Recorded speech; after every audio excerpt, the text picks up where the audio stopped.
Hello everyone, this is Updates as TV. Please subscribe to this channel. Alright, so I was driving along Lagos Ibadan Expressway one morning to work and I saw this bus right in front of me in traffic, and I was quite impressed with what I saw, and I thought I should share it with you. This is a bus in front of me, and it reads Super Mega Empowerment by Honorable James Abiodun Faleke. I did a previous video about the biggest problem of Nigeria that no one told you about. I'll leave the link in the description below, where I spoke about how Nigerians do not hold their local representative politicians accountable, that the biggest scam anyone can ever perpetrate in Nigeria is to be a local politician, elected politician. Besides a governor and a president, you have your wards, your ward councillor, your local government chairman, your rep at the State House of Assembly, and your rep at the Federal House of Assembly, and then your senator. These people are not held accountable because most Nigerians don't even know who they are. They don't even know their names. So it's a free walk in the park. They can get away with murder and do whatever they like. But when I saw this, I was impressed. This is a representative politician, probably in the Federal House of Representatives. I think he represents Ikeja constituency in the Federal House of Representatives, and this is a wealth empowerment scheme or people empowerment scheme that he is responsible for, and I think this is commendable. I don't know him. I don't know much about his history, but maybe I'll just go online and check about his profile, and then I'll come back and continue this video. I think I'll do that. This is grassroots dividends of democracy.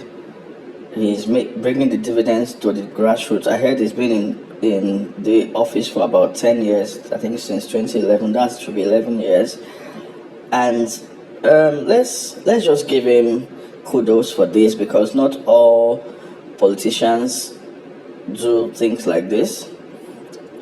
I think we need to hold more of our local politicians responsible and accountable. They are not doing us a favor. They owe their constituents the dividends of democracy.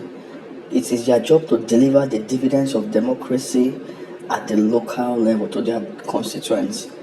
Nigerians need to wake up and begin to make demands from their local politicians. Imagine if all the members of the House of Reps do something like this for their constituents, similar things, wealth empowerments, to help people rise from poverty, to create jobs. This is job creation. Now you will notice on this bus, the number is number 119. Let's assume they numbered it from 1. Let's even think that this means there are at least 119 buses like this under this Super Mega Empowerment scheme. This is really commendable. This has created jobs for many of his constituents. The question of how they choose the beneficiaries is something else, is another topic, because there could be nepotism and tribalism involved. But it is better than nothing. Doing something for your constituents is better than nothing. The other questions will be addressed, but this is something I think is laudable. So more of our local politicians need to wake up. The Nigerian citizen need to wake up and find out, first of all, who is your ward councillor, your streets and some streets around you. form a ward in your local government, you have an elected ward councillor. Do you know who that person is? Who is your local government chairman? Who is your representative at your state house of assembly? Who is your representative for your constituency at the federal house of representatives? Who is your senator for your senatorial district? You need to find out who these people are and begin to ask questions. Form groups from people in your locality, with people in your locality, and begin to ask these questions. Find out where their offices are. Find out their phone numbers. Find out their email addresses, and begin to let them know that you know they exist. You know they owe the constituency responsible governance.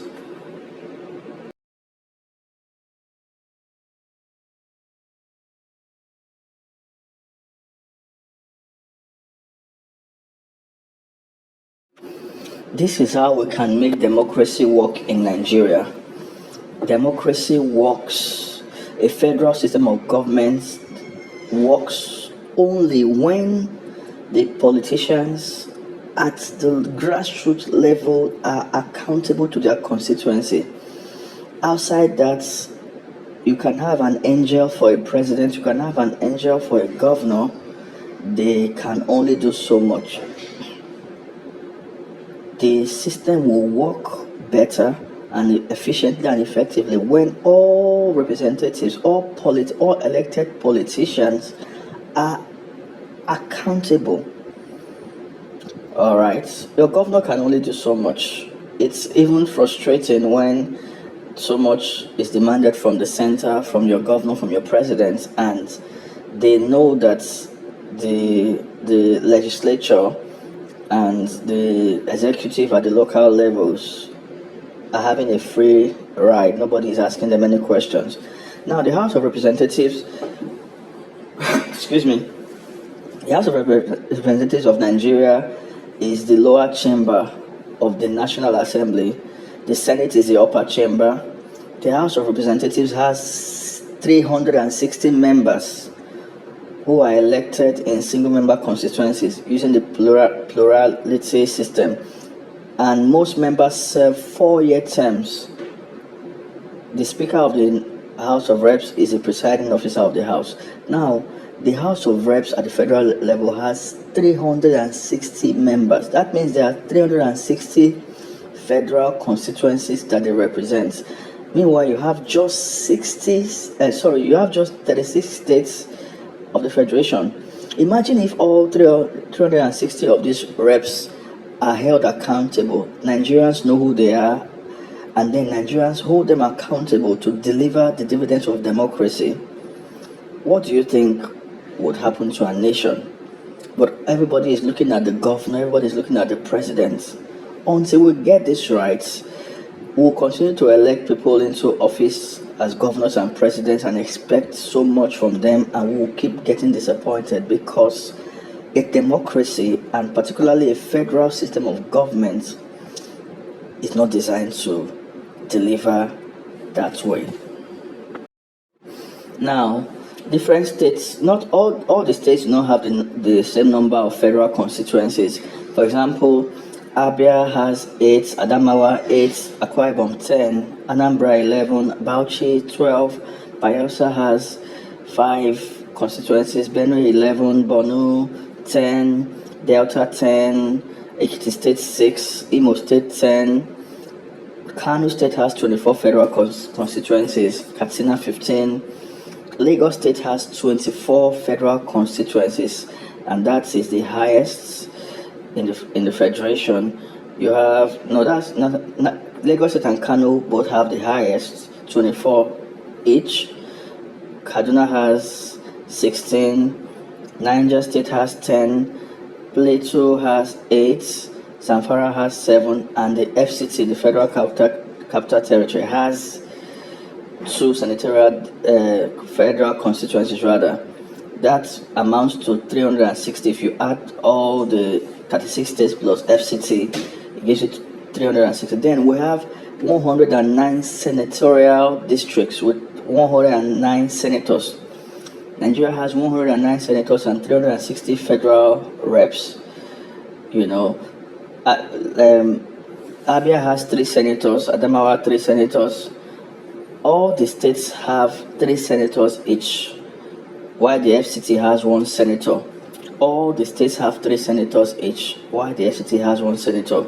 Now, 360 plus 109 should give you 469. These are 469 federal politicians who are elected to office that nobody knows who they are, that are not held accountable. These are powerful politicians. I'm not even talking about the those in your state house of assembly yet. I'm not even talking about your councillors in your wards yet. These are just those in the National Assembly. 109 senators and 360 reps. We need to hold them accountable. They need to answer to their constituencies. This over concentration of expectation at the center needs to stop. We should hold the governor accountable. We should hold the president accountable, but we need to hold everyone who is elected accountable, and that's how democracy will work in Nigeria. By the way, I said I would tell you a little about the the guy whose face is on this bus, Abiodun James Faleke. He was born on the 25th December 1959, and he worked in the private sector before he joined politics in 2003. He joined active politics in 2003 after Bola Tinubu, governor of Lagos State, appointed him the executive secretary of the newly created Ojodu Local Government Development, Ojodu Local Council Development Area (LCDA) of Lagos State. In 2011, he won a vote to represent the Ikeja Federal Constituency in Nigeria's House of Reps. In 2015, he ran on a joint ticket as deputy governorship candidate to Abubakar Audu in his home state of Kogi.